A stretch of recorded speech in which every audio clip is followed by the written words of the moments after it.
Hello everyone, Emron here. So it's been a minute since it was just my talking head and the messy background behind me talking about whatever topic I wanted to. How to GM has been sort of on hiatus as I've run short of topics that really piqued my interest and that I felt I had something new and novel to say about. However, today I do have something new to add. While this won't be part of that How to GM series, if you are interested in Cyberpunk Red and you do want to check that out, I will have a link to it down below. There's a playlist that has all the videos I've done in that. And we have been talking over some GM topics as well over on our new podcast, Wireheads, which I will try to also link down below for all of you. That said, I do want to discuss today something around the age-old discussion of does system matter? Now, today's video is going to be just a little different than my typical format. Whereas most of the time it's me talking to you as a talking head on the camera. Today we're going to actually be looking at a video from Questing Beast. Some of you, maybe even all of you, may know him. He is a big ttrpg creator in a more generalist sense, whereas I've focused far more largely in Cyberpunk Red and that general genre of like cyberpunk ttrpgs.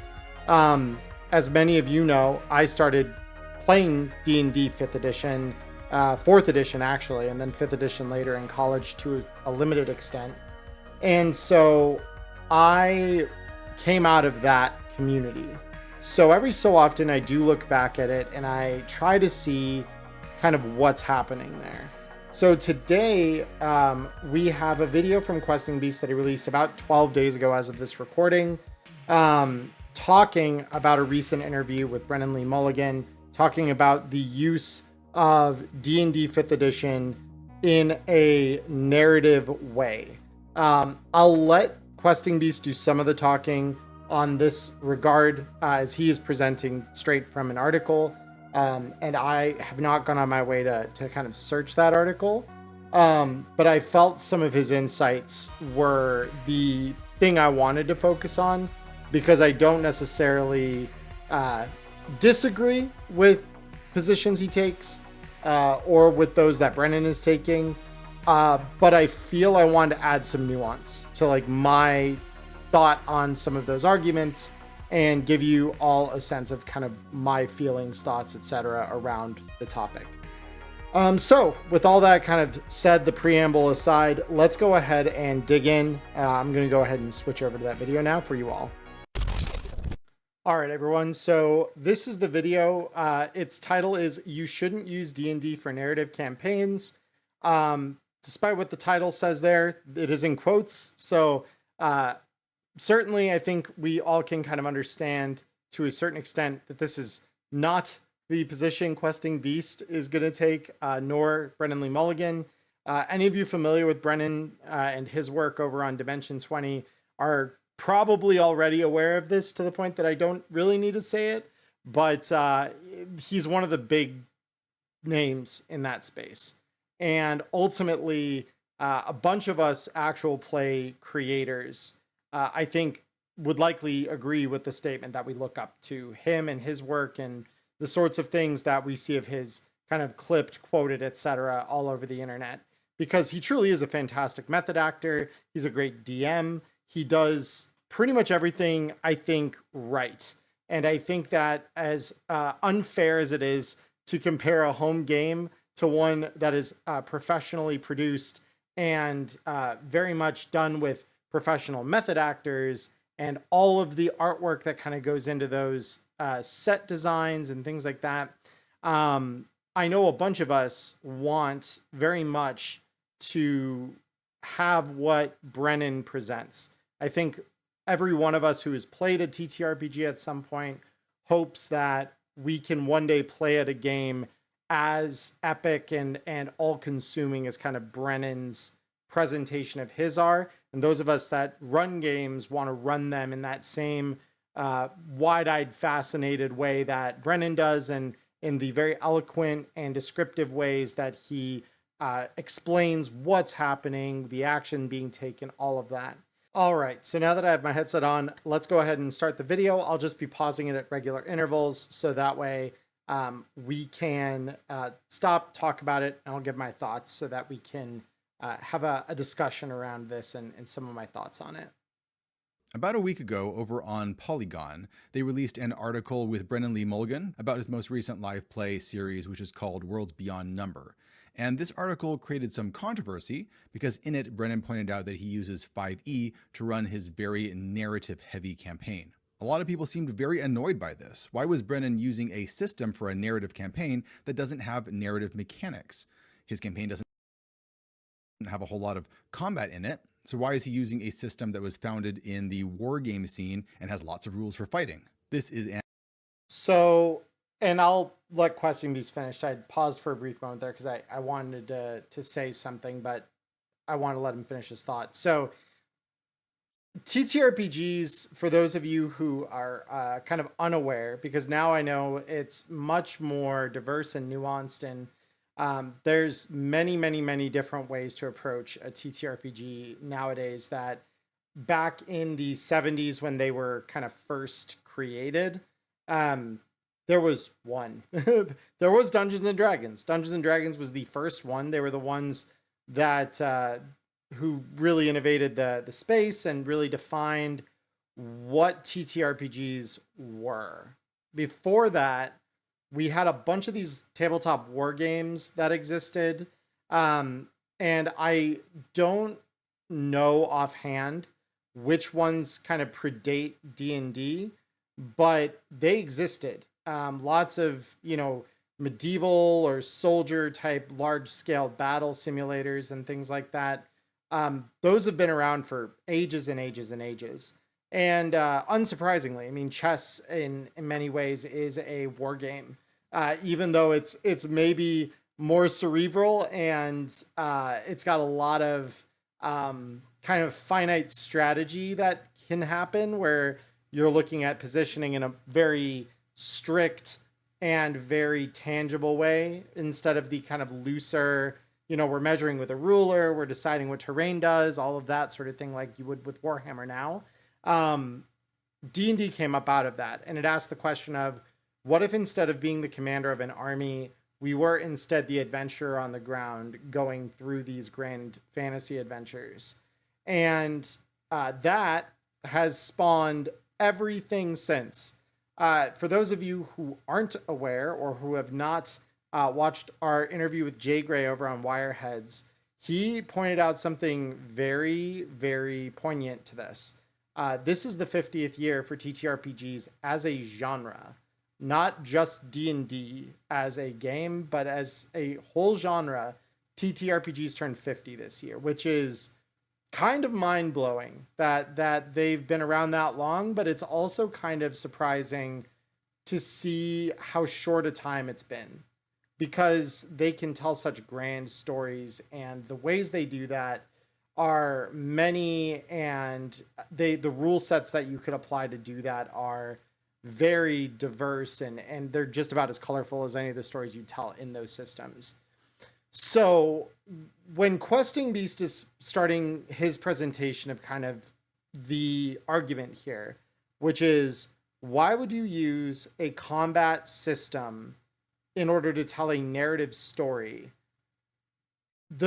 Hearing that didn't make sense to me initially, and as I've seen the video already once, so rewatching it, I know now where he's going with it, and we'll talk about that. But the bottom line here is, I don't think of TTRPGs as anything but a narrative game, right? It is a narrative genre.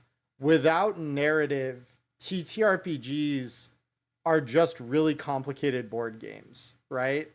And so I have a hard time thinking of TTRPGs as a whole as anything not narrative, because it just doesn't make sense. That seems almost contradictory to say that a TTRPG isn't narrative.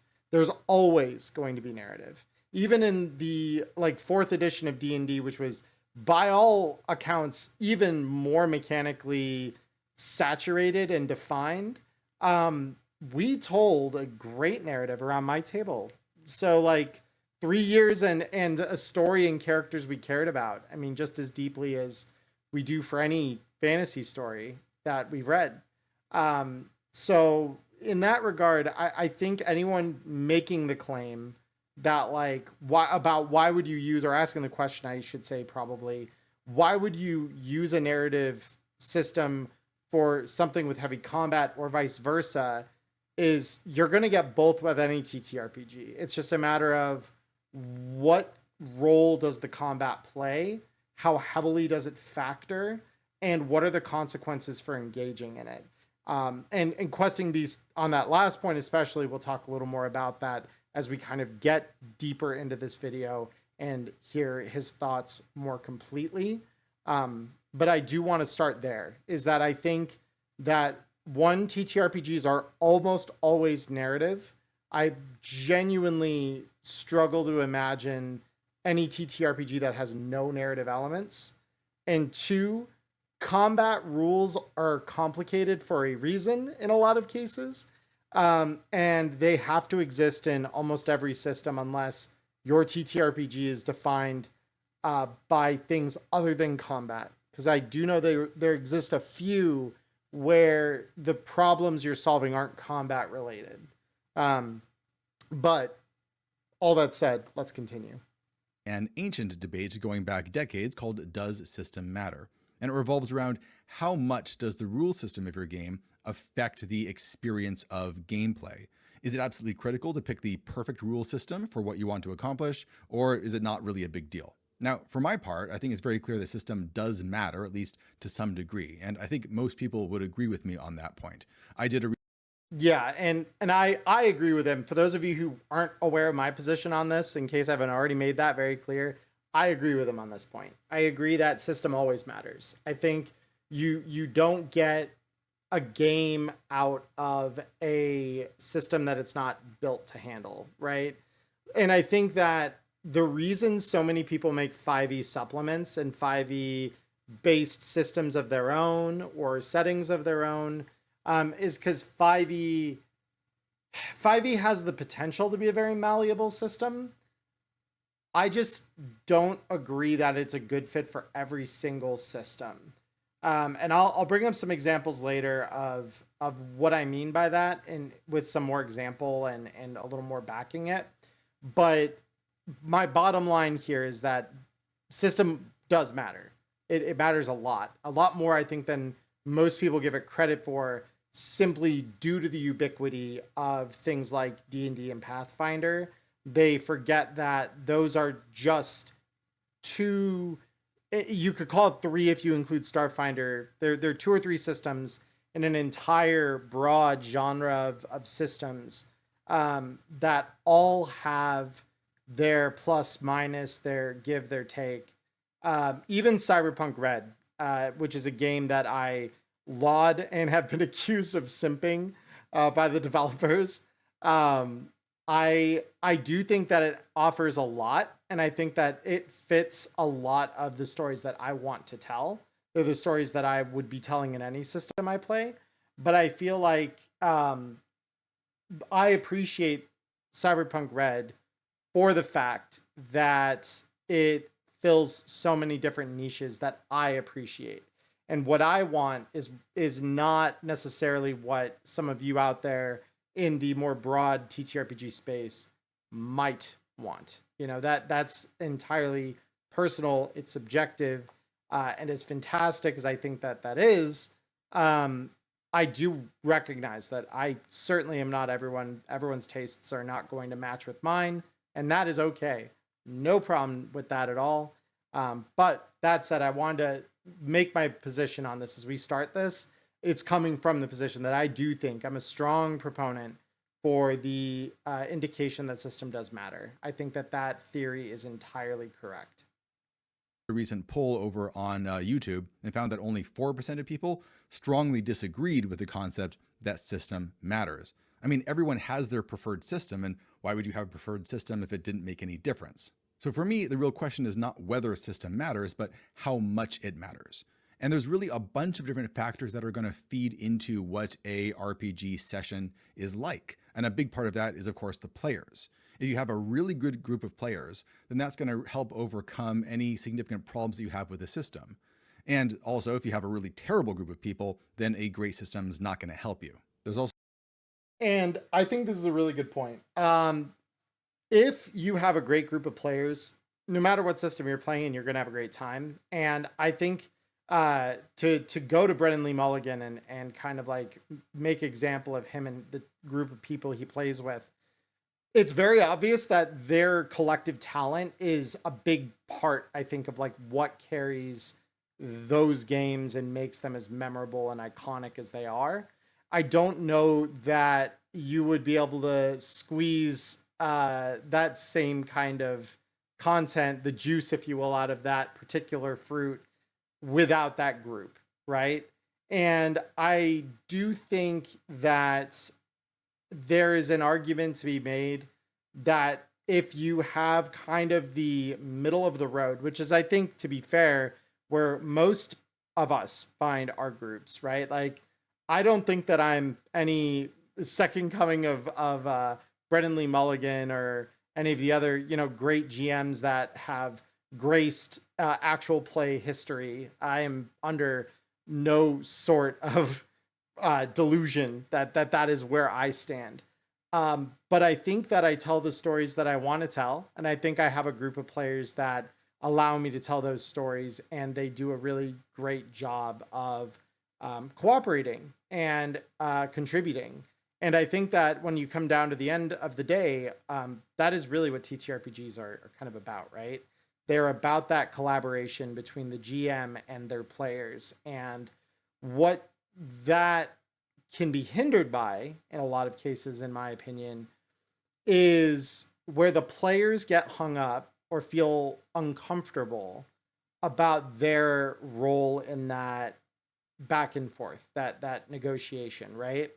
Because I think, like, if you're a really good GM, you can kind of draw that out of the players. But if the players are already there, ready, willing, and they want to contribute something to the story, and they have a really good idea conceptually of who their character is and the sort of goals that they have, not just as a player, but as that character, then these stories end up much more rich. They end up much more detailed. And I ultimately feel like, if you have just generally uncooperative players, no one has fun at that table. Not even the best GM can salvage that. No system that is wielded with proficiency can fix that. Sometimes it's just not meant to be. And that can be a variety of reasons. I've done other videos talking about that, but like the bottom line here is that a good system with a capable GM can help a more moderately skilled group of players find their footing faster and feel that sense of confidence and immersion, I would say, more quickly and more thoroughly. I think that is a very, very important element of the secret sauce that makes a great tabletop campaign, is that the players are allowed to be immersed and that they feel what the GM is putting in front of them viscerally, and they take it with an air of seriousness. And it's not just about, haha, he, let's sit down and goof around and waste time or whatever. It's about, let's tell this the best way we can and feel emotions. Many of the best tabletop sessions that I've had involved us all walking away at the end with tears in our eyes, because it was just either so happy, so beautiful, or so tragic that all of us, the GM, the players, everyone at the table, walked away feeling emotional about what we just witnessed.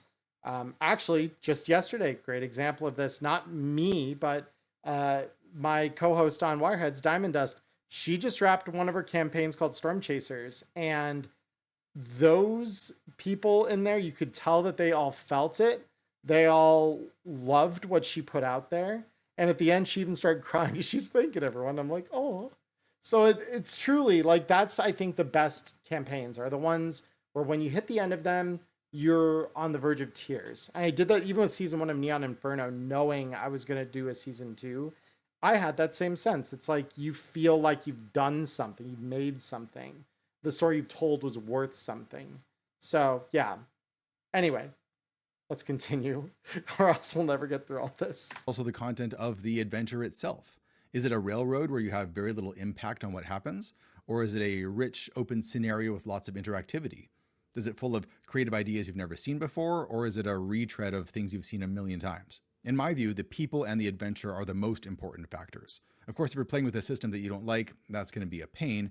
But generally speaking, a bad adventure or a bad group is going to have a larger impact on my enjoyment. But let's get back to Brennan for a moment, because his explanation for why he wants to use 5e to run his narrative campaign is really interesting. He says, calling D&D a combat-oriented game would be sort of like looking at a stove and being like, this has nothing to do with food. You can't eat metal. Clearly this contraption is for moving gas around and having a clock on it. If it was about food, there would be some food here. What you should get is a machine that is either made of food or has food in it. I'm going to bring the food. The food is my favorite part. People say that because D&D has so many combat mechanics, you are destined to tell combat stories. I fundamentally disagree. Combat is the part I am least interested in simulating through improvisational storytelling. So I need a game to do that for me, while I take care of emotions, relationships, character progression, because that stuff is intuitive and I understand it well. I don't intuitively understand how an arrow moves through a fictional airspace. So that section right there, I think, more than any other, was fundamentally probably one of the most powerful arguments I've ever seen for the idea of that a system matters, right? So let's break that down a little bit just so that we all kind of come with the same understanding on this. So when you have a system, right, that does certain things. So D&D is very, very rich combat system, which is part of the reason why I don't get along well with it, because it feels like it overemphasizes that to the detriment of many other systems. And in order to really get the full richness out of the sorts of stories that I want to tell nowadays, you kind of have to like work around the fact that so much of what the game is designed for is based on combat. And I already know that there are some people who might see this and are going to say, well, no, because you have things like bards and wizards, and they've got spells or skills that allow them to be better at persuading things, or that, allow for novel, interesting solutions around the sides of things. And that's all well and good, but even those usually have something that interfaces back with the combat system in some way, some check to see through an illusion, or some check to see or understand that you are being manipulated. A lot of that is handled through the combat mechanics, even in that sense, right? But what Brennan's saying here is that because I just want to make a story, right? I just want to improvise and tell an improvised story through my words and my actions and gathering my friends together. And what we are doing is just acting first, and we're playing the game second. And what I understand is I know how acting works. I know how human emotion works. I regularly work with how human relationships work. And I understand all those things intuitively, and we don't need a game to simulate the way that you come through those situations, right? And this is something that if I haven't advocated for it in my other videos, because right now I struggle to remember if I have, this is a strong thing that I also advocate you do at your tables. If the argument that your player is making is so compelling and uses so many good arguments that a dice roll feels wrong, let their argument be the thing that carries it without the dice roll. Don't roll dice unless failure is interesting and it makes sense, right? But if they have positioned themselves in such a way as to make their argument convincing and compelling and do all the things that they need it to do, well, we all understand what it's like to be persuaded, right? Even across a game table, we can be persuaded, players to GM, hey, GM, would you allow it to work like this because this is the way I want to handle it, or this is the process I want to use to navigate that challenge, or whatever, right? And we, the GM, need to be persuaded to allow rules to work in the player's favor a particular way sometimes. And there is a spot for that. Like, I'm not saying that that is wrong to have those types of discussions. However, I think that when the challenge is a social one and narratively failure is not as interesting as the success of the player in that moment, and failure would be so deeply unlikely, it's like trying to argue that the player survives jumping off the top of a skyscraper when they hit the ground. Could we use the fall mechanics of the game to justify the survival of that player or test it? Sure, we could. Beyond a certain point, it becomes mathematically improbable to impossible, but like, we could. Or we could accept the very logical and honestly expected outcome of, no, you're dead. Like, you jumped 1,500 stories to the ground, you die. Like, that's the end of that, right? Or on the other side of it, you made such a compelling argument that highlights literally every element that the big bad that you're trying to negotiate down or talk to or whatever, you've made such a compelling argument and thorough preparation of that argument that they believe you, right? They believe in what you're saying, or they accept your argument, and you get some kind of bonus or whatever, right? Whatever the outcome is that the player is seeking at that moment, it's now not up to us to determine success or failure. It's up to us to determine, well, what does that success mean? And why is that interesting? And that, I think, is more what Brennan's driving at here. We know what these things look like. We don't need to make abstraction for them. We just need to discuss those things as we would anything else between people, right? So yeah, that is kind of where I'm like, I really like that painting of it. It's not about what's missing. It's about, here is a thing that solves part of the problem that I myself cannot solve. Like in Brennan's oven example, he doesn't need the food itself. He just needs a means to cook, which is hilarious, honestly, in its own right. But it is truly a thing to note that if you are a skilled enough storyteller, you don't need to have dice tell you what succeeds and what doesn't. You just know that it does or doesn't, right? And if you're trying to play off the remote chance that it could touch a nerve or something, then you roll dice. But if you're, just playing things person to person, the argument can be convincing on its face. So yeah, let's continue. Brennan is making a very interesting argument here, something that is often forgotten about in discussions of mechanics. Rather than the rules of a game being what the game is about by default, there's an argument to be made that rules are, in fact, the opposite, or at least they can be the opposite. They can be what the game is not about. Before we dig into that, though, a quick shout out to today's sponsor. This video is... All right, so I am going to skip the sponsor here because I'm more here to have the discussion than the sponsorship itself. But if you go back and you want to see this part of it, you can go watch Questing Beast's video without any of my commentary. I'll have it linked down below. But yeah, moving on here. So how can the rules or the mechanisms of a game be what it is not about? To answer that, let's turn it over to Luke Gearing over on his blog, where he talks about mechanisms as abstractions. Mechanisms abstract the thing that they describe or simulate. This can be done to speed up play or to make something complex more easily grasped. The number of factors that go into a fight are too many to simulate or describe, so we abstract. Buying many individual items takes time which isn't always going to be fun, so we abstract. Abstraction requires the loss of detail. The things you don't abstract are the meat of the game. This is why games aren't about what their mechanisms are about, or, if you insist, they don't have to be. Leaving the gap for something to be approached in more detail and nuance gives that thing more primacy. And there is something to note here, because I did not catch this on the first watch, and my head is blocking it, so I'll get out of the way here for y'all really quick.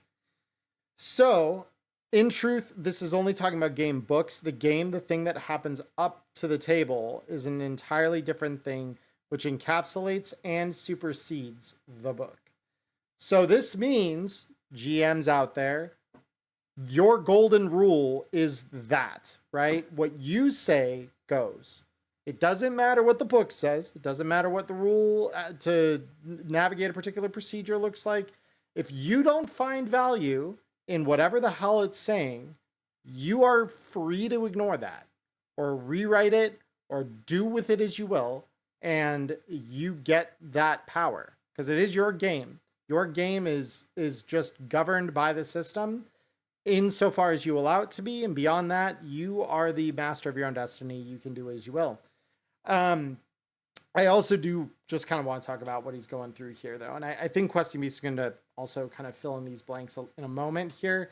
So my apologies if I'm talking ahead of him here, but when we talk about abstraction in this context, we're talking primarily, and I'm just going to put my face back in the corner here. We're talking primarily about the idea that abstraction is there so that we can get behind mechanical complexity in a way that normally it would be too much for us to grasp. This is the whole reason, in my opinion, games like Cyberpunk Red, or even more simply games like Morkborg and Cyborg, work so well, is because it takes out all of these parts of combat or navigating the world or doing all this really complicated stuff that even we as people who are maybe part of these industries like IT or human bioengineering or things like that, the game uses as its cornerstones. We may not know anything about that, and even the experts may not know enough about it to even abstract out how we get whatever the game is presenting, right? Because the game is a fantasy setting, always. But we abstract it so that we can do cool things. We abstract it so that we don't get bogged down by the minutia of going through, okay, I fire a bullet. All right, well, now we need to figure out what the effects of the recoil, the charge in the round itself, the type of gun you're firing, like all of those minute, tiny details. Unless that is the experience that you want out of your game and you really, really, really want to have that simulative quality to it, I dislike doing that personally. I think it is a very significant wall of entry into a game or its systems. I think that the simpler it is to explain how a game works, the more likely people are going to agree to play it, even if they've never heard of it before. And I think that with tabletop RPGs, we have to take that in stride, right? I think we have to understand that without an understanding of the base rules, the game doesn't work if we have to really, really break apart what works about it and how those pieces all lock together, right? So abstraction requires the loss of detail, and the things you don't abstract are the meat of the game. These two lines are probably the most important part of this whole statement, right? Because this is just giving you some examples. This is the meat of it. So when I, for example, in the games that I run over on my Twitch channel, when I'm running those games and we're doing our opening downtime and shopping and things like that, I only abstract it when the abstraction makes sense, because the things that the players are doing they're doing them as housekeeping, right? Whether that's repairing their armor or buying ammo or, doing their invention stuff if you're a tech, or whatever kind of hustle gig you're doing if you're literally anyone. Um, all of that we abstract because the details typically, I will say, this is not always true, but they typically don't matter. Sometimes, though, I will go into the detail of what the process looks like, or at least the first time I usually will do that, just so the player has an idea in their mind's eye of like, how does it look? What is the environment when I go into that tech's workshop and I have them repair my armor? Well, if I've explained to you the tech and what they do and who they are and what their workshop looks like, well, now you're going to have that picture to some extent in your mind each time you tell me, hey, GM, I want to go repair my armor jack again.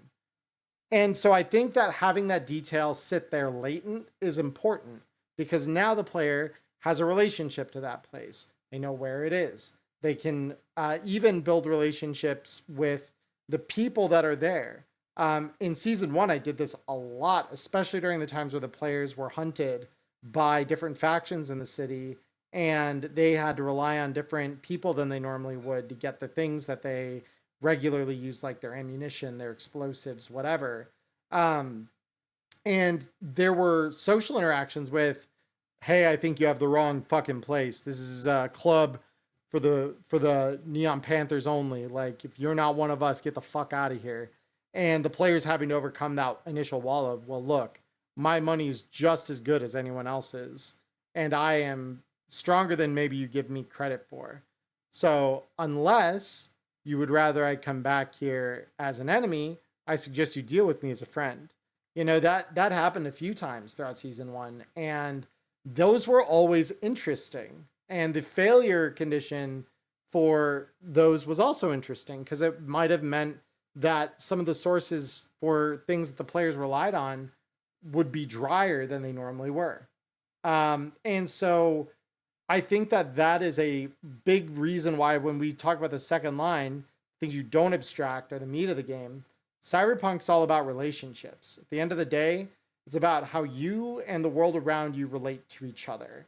And you can exploit those relationships in many different ways, and combat isn't the only way. And certainly that's why I think we have roles that are good at combat, and we have roles that are good at social interaction, and we have roles that are good at economic action, because all of those are different approaches you can take to solving problems that present themselves to you.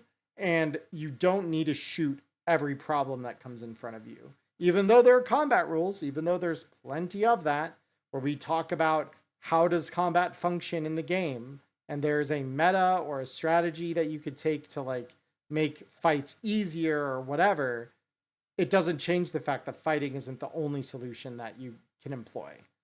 So yeah, that said, let's continue. This is essentially what Brennan is saying in the Polygon article. D&D has detailed rules for combat, and that's great for him, because he doesn't want to have to think about combat while running the game. What he does want the game to be about is emotional stories and character development, because he has an instinctive knack for how to do that. And he does not want rules and mechanics for that in the game, because that would actually hamper him.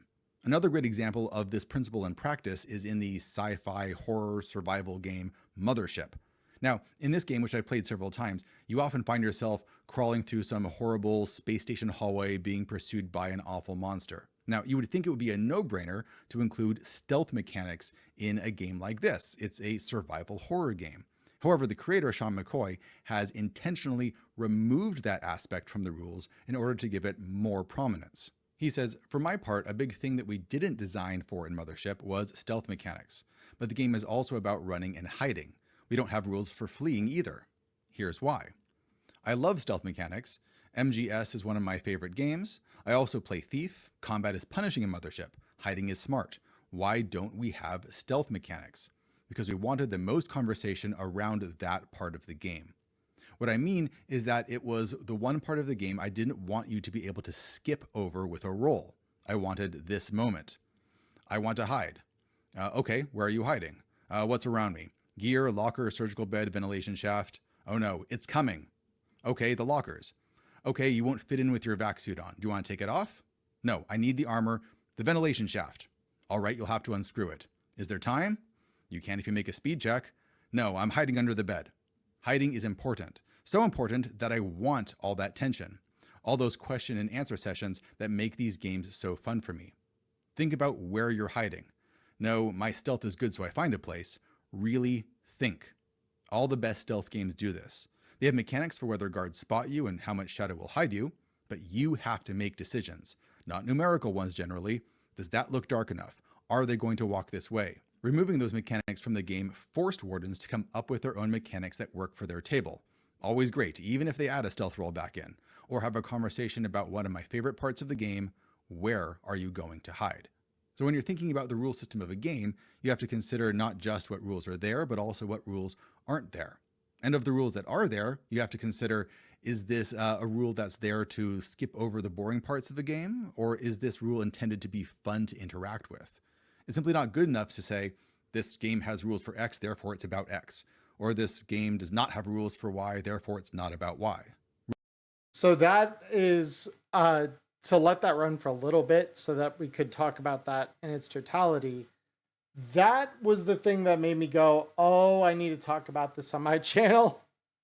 Because to me, that is such a fascinating bit of game design philosophy. We didn't make mechanics for a thing that we knew was one of the cornerstones of the genre the game is made, like to be part of, right? That seems so backwards at first glance, just because you're, well, wait, hold on. You mean to tell me your game is a horror game? It usually is going to involve running and hiding. Combat is punishing as hell. So combat isn't the solution, clearly, 90% of the time. And so why wouldn't you design mechanics specifically for these things that you'll be doing almost every session or all the time in the game? And I love that elegant idea of, well, then you don't need to talk about it. If it's reduced to a single roll, like if all you do is, roll your check die and say, all right, I got a 17 or whatever, does that beat? And that's the only qualifier for success. You lose so much of the fine detail in that. You lose the nuance, you lose the discussions, you lose all the things that make that decision an interesting and an impactful one, right?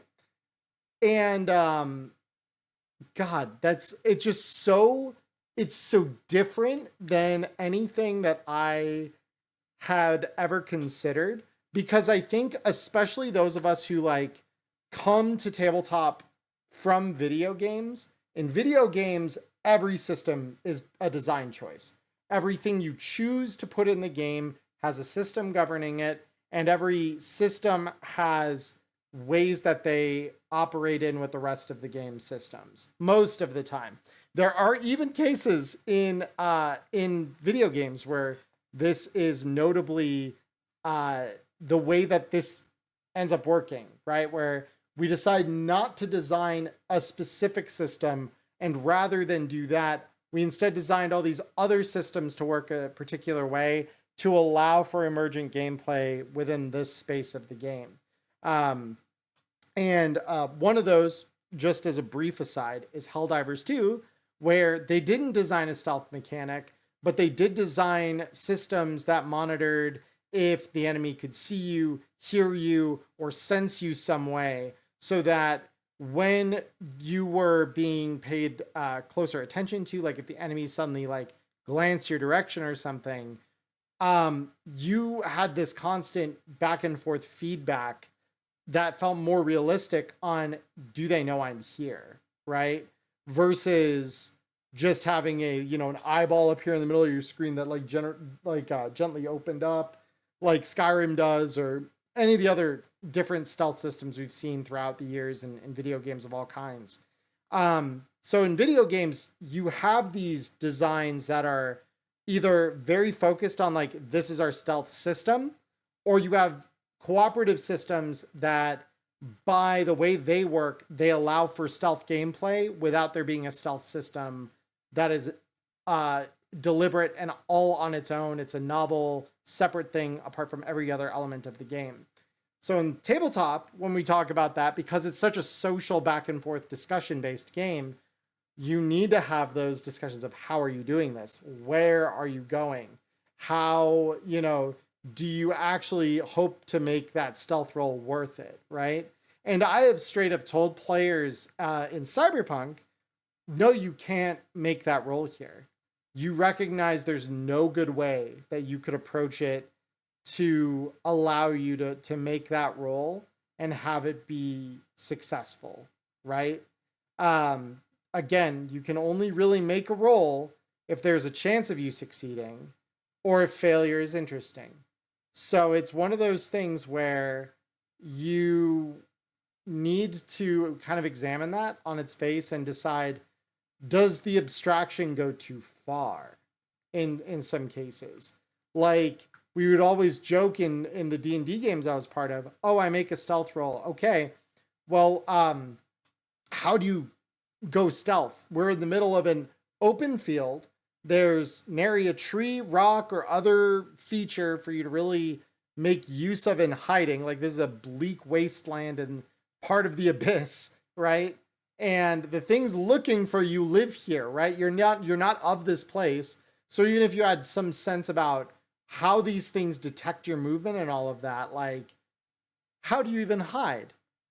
And the player's response was, nah, I don't know, I just do roll d20. Oh, I rolled a 20. I succeed in my stealth.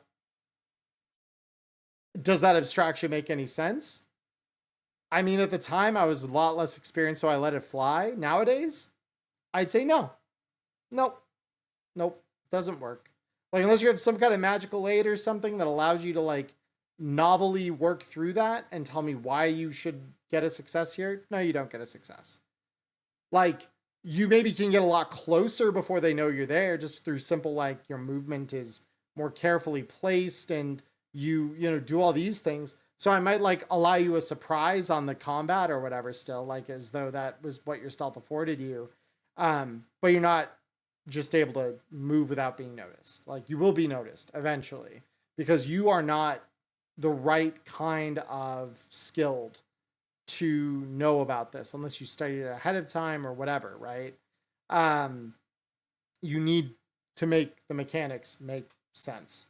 So this is one of those spots where I would even criticize that Cyberpunk in certain spots goes too far with the number of skills that it has, simply for the fact that the players need to invest skill points into those skills in order for those skills to work, right?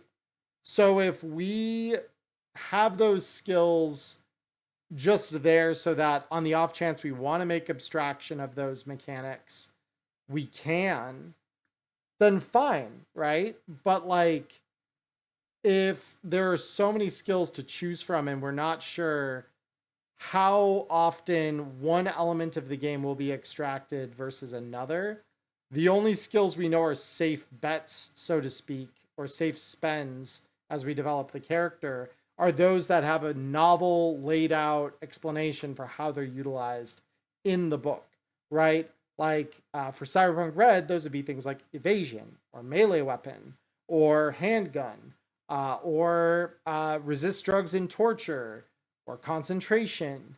All of these skills have a tangible effect and have systems designed for them.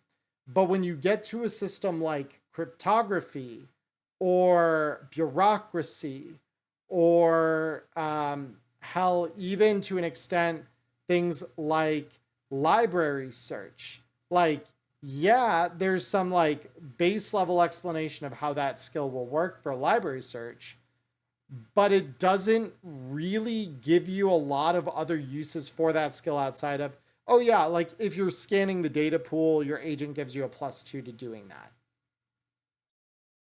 That's it. Like that is as detailed, I believe, an explanation as we get for library search outside the skills definition itself. Um, and that can be a little bit frustrating because then a player looks at that and they're like, oh, well, like I'm going to try to use it this way.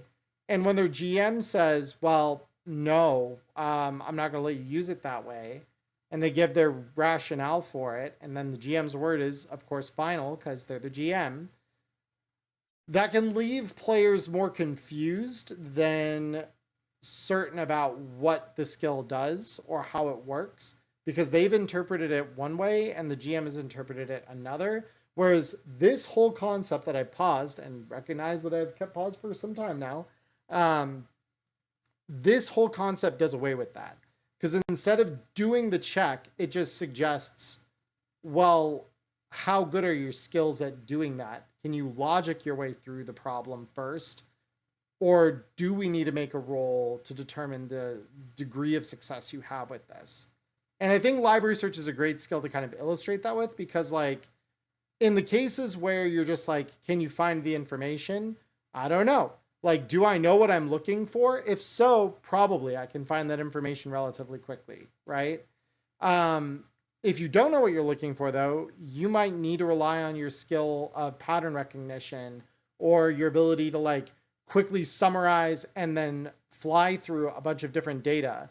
And as my wife so eloquently put it a few weeks ago, you need to look at the shape of the data and see like, does that shape suggest the use you think it does? Or is it not matching up with the thing that you're there to find, right?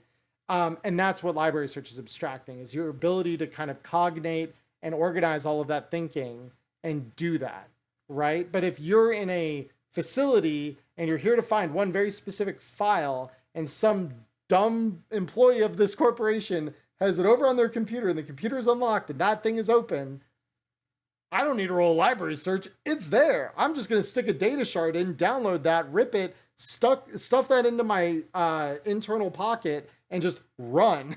Like that is what's going to happen there. And it doesn't need me to roll anything unless the computer has like security I need to bypass to make any of that happen, right? Because again, none of that's testing skill. It's just testing like, does it work as well as I think it does? And there's, barring a software intervention measure of some level, like there's nothing stopping me, a person, from grabbing a data shard and just being like, bloop, all right, cool, I've got my data, I'm gonna go now. So yeah, I think that this is a really good point to make. I think it's a really good point to focus in on and to kind of keep in mind as we ask for roles and do our games. Because I also find they run more smoothly when you don't have to always ask for rolls, because then it's not a matter of like, does it or doesn't it happen? It's a, you've made a very compelling case, or the logic makes sense that you're using to justify why it should work this way. So yeah, moving on. Rules can be toys to play with, but they can just as easily be the walls or boundaries that shape the space within which gameplay happens, what Ron Edwards and Vincent Baker called the fruitful void. In my estimation, a game like DnD 4e is a game about combat. It has that combat grid, it has hundreds of combat feats, and using all of your feats and abilities at the right time and in the right combination is the thing that's supposed to be fun. That's where the juice is. On the other end of the spectrum, you have something like original D&D, where the combat is so abstracted that it really feels like it's there just to kind of get things out of the way as cleanly and as quickly as possible. Or another way of looking at old school D&D combat rules is that they're almost a punishment for playing the game wrong. They're a kind of teaching tool. You want to run into combat with a bunch of goblins and hack at them with your sword? Well, that's fine, but you could be easily injured or you might even die, and we'll roll a couple dice to see what happens, so you don't really have control over it. It's up to chance.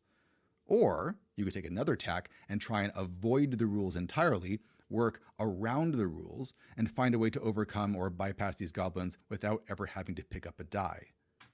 Now this is what I liked about Blade Runner, is exactly what he mentions in his original D&D example, because in Blade Runner, we've argued that outside of a couple of select circumstances where there is no other choice or trouble finds you, combat is soft failure.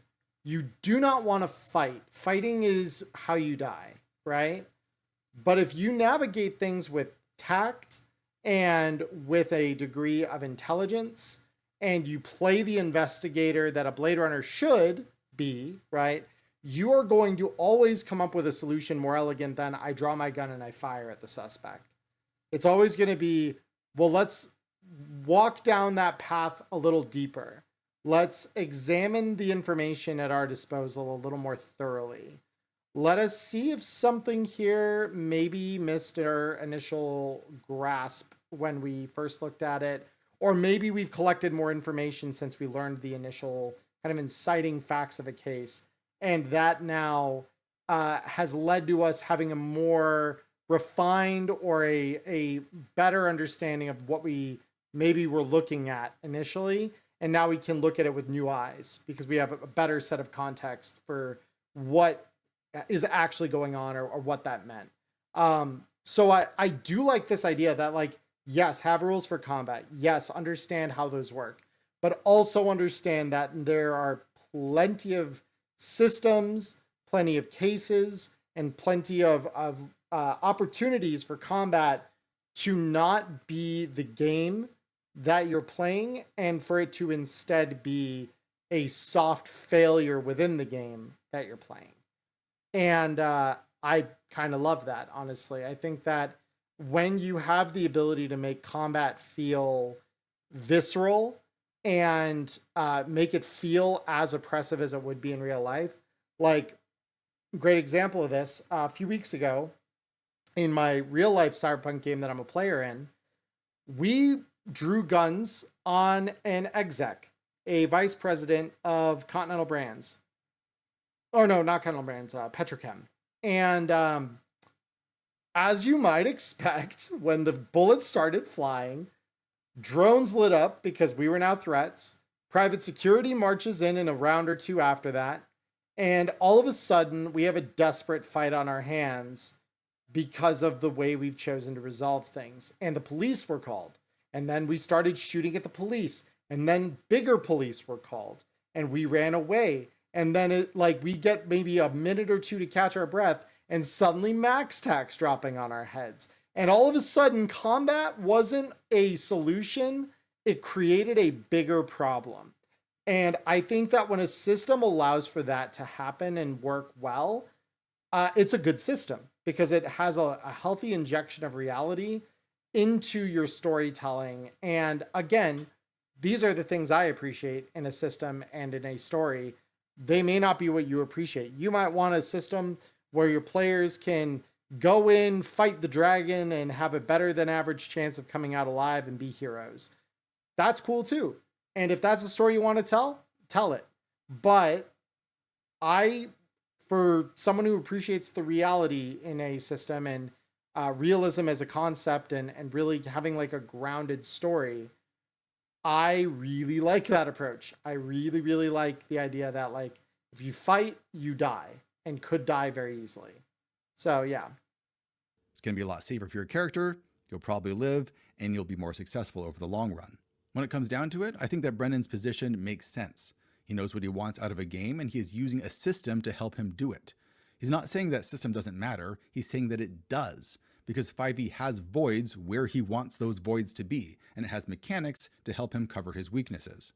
If you want to say that a narrative set of rules would work better for him, then you'd have to make the claim that its rules would serve his purposes better than the very sophisticated and finely honed set of improv rules that he has running in his head at all times. He's a professional improv actor. This is what he does.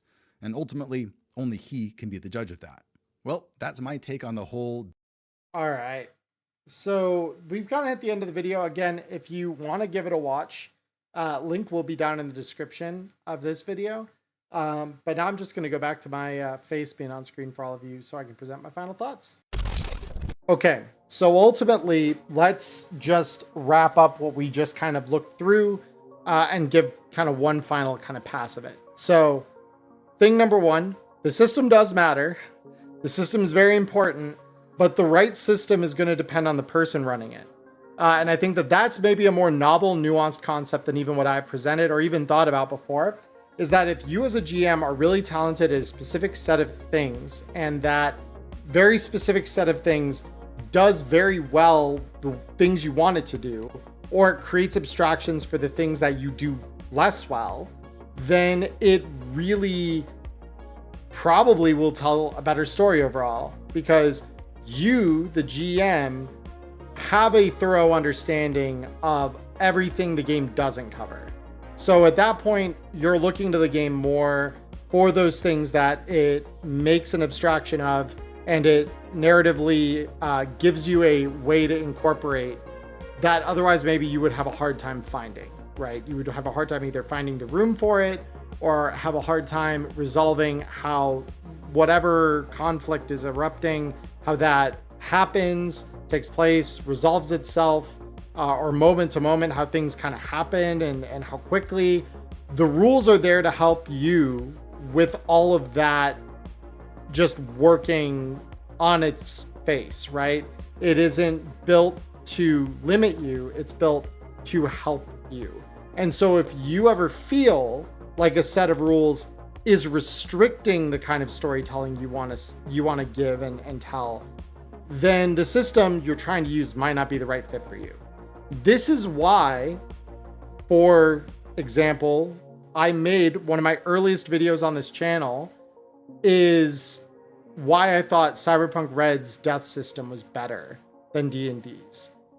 And it's because I think so often, especially in 4th ed this was true, but I have understood that in 5th it's also just as present and problematic. I think that you are allowed way too much of freedom from consequence from death. Death is not something to be overcome or to be prevented. It is something that can be swept up and done away with a couple of well-timed spells and, well-figured preparations or magic items or what have you. You can gamify rescuing someone from dying. And unless your GM or your group decides upon rules that re-inject some of the direness of dying, such as rolling hidden death saves or rolling different kinds of checks or allowing fewer failures before you're just dead, the game doesn't bear the same level of consequence that I want. That was quickly one of my biggest gripes with D&D when I was playing it in high school, is that once my players acquired enough magic items to prevent them from death, they could not die. Death was not possible for them. And I made it so that they literally had to give some of that power up for the final fight in order to participate and for those consequences to be felt, right? Because without consequence, the game loses its flair, it loses its viscerality, it loses that immersion, right? Because we need to be able to feel for our characters. The players need to understand that there are consequences for failure, and all of that boils together into this wonderful final product that the game should be.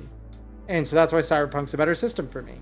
It's got viscerality, it's got consequences for death, it's got all of these things that are just lacking from many other systems. Cyborg and Morkborg take a very, very similar stance to that. One might almost argue that they get a little too deadly in some ways, and so they might be a step too far in that direction, and I kind of want to work my way backwards from there. But Dragonbane, that's a fantasy system that kind of hits all the right boxes. It has death mechanics that are punishing, but not too punishing. It's got chances to save someone, but not too many chances to save them. Magic items exist, but they are not overpowered. You cannot wish something to happen that is a deus ex machina through magic. You can only creatively use the things that are there to make something happen. So it requires ingenuity. It requires those question and answers. It requires all of those really important discussions that make a tabletop an enriching and thoroughly enjoyable experience when we want to tell a collaborative story. And if you want to kill things, play a combat game, because war games are what we came out of, and those still exist. Combat Zone is Cyberpunk's, and D&D I believe it has one now. I know Warhammer definitely has quite a few that are like small scale kind of combat fight games, like Necromunda and things like that. So like there are so many small scale combat games. If that's what you enjoy and you want to play that and you're not really there for the narrative, play those games, because those play more, in my opinion, like a board game, and those are going to use more of those complex rule sets for that purpose. But if you do want rich narrative out of your game, then combat will only ever be one part of it. And how large a part or what role that part plays is up to you and your table. And I hope that whatever system you use or choose, it works for you and works for the type of story you're telling. That said, that is going to be it for me. As always, feel free to like and subscribe if you feel I produce content that is worth your time, that you learn something from, and that it enriches your gaming experience or the experience of your table. If you want to support, I have my Patreon link down below. And I promise, guys, I'm not lying when I say very soon I will start playing up again.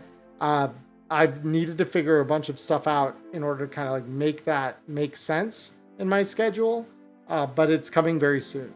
So if you do want to book with my Start Playing, the link to that is down below. You can request me as a solo GM in a just one-off game of your own, or in a little while here, you're going to be able to request to be part of a campaign that I run on a more regular basis. That said, my name's Emeron. As always, I hope all of you have a wonderful morning, evening, or afternoon wherever you are in the world. Stay healthy, stay safe. Until we talk again, peace.